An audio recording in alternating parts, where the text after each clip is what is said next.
Well, we all know how cancer can turn lives upside down. And it comes with an added challenge for commercial pilots. Sonia Azad shows us why it's so hard for them to get back in the sky.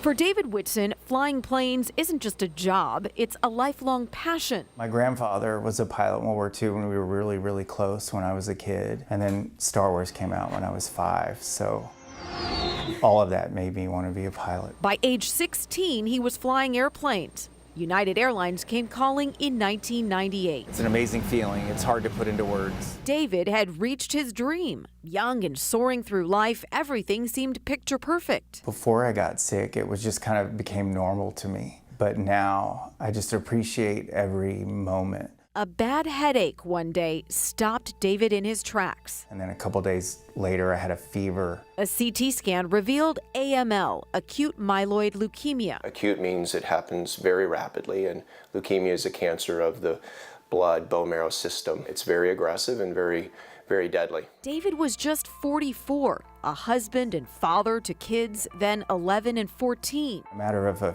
few days, I went from feeling just normal like I look today to on a ventilator. I was so sick. David needed a bone marrow transplant, chemotherapy and radiation, and he battled infections caused by his weakened immune system. When you take on someone else's immune system, there's lots of toxicity, side effects, rejection, infections, and he had a little bit of everything.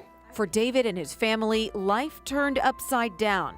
He was on long-term disability, grounded, but not defeated. Pilots are a different breed. They can't imagine life without being able to fly again. For 2 years, though the battle was steep, David kept fighting, eventually climbing his way to remission. I didn't feel sorry for myself. I just wanted to beat this. But it's not that easy. When a pilot gets cancer, it's complicated. According to the Airline Pilots Association's Aero Medical Office, once treatment is complete, pilots with a history of cancer can be issued a special medical certificate, and they're obligated to ground themselves until their case is reviewed by the FAA. There was a long period of time where I felt like I was healthy to come back, but it just took a long time for us to prove to the government that I was healthy to come back. David's doctors ran multiple tests to prove he was fit to fly again, and the fighter once again passed.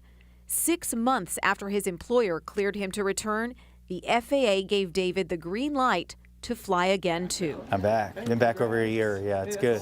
Congrats again. Thank you. I'm getting paid to do the best job in the world, and to be back, it's just amazing. He's put in a lot of miles, but came away with something special from this journey. There's little problems and big problems, and we shouldn't make little problems big problems. A 30,000-foot life perspective. In Dallas, I'm Sonia Azad. Great advice.